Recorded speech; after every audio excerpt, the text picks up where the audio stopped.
You gotta hold it down. Alright, so what I'm doing here is I'm actually welding this flange back onto this muffler. So I have to clean this off really good with the grinder and just knocking off all this rust around this pipe so that we can get a good weld.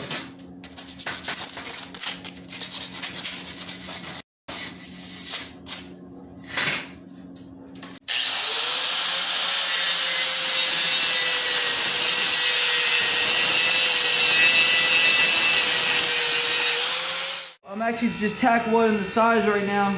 You look down here, I got a couple welds, but I'm gonna tack weld this in so we can hold it. Let's see here. All right, yeah, all right, cool.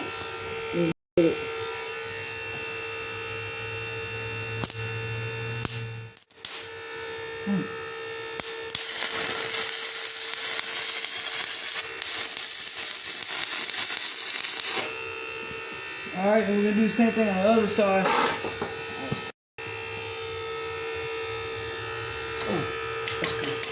All right, so we got the weld around there. There's a few areas where I need to retouch up, like right here. But for the most part, it's looking pretty good. All right, so this is the end of the stick welding right here. See, we got a nice little weld all the way around it. And this is that 6011 rod. It leaves a nice looking weld. The rods matter and depending on like how you want the weld to look. So see, this thing ain't moving nowhere. It's still hot. So next time I'll show y'all how to MIG weld.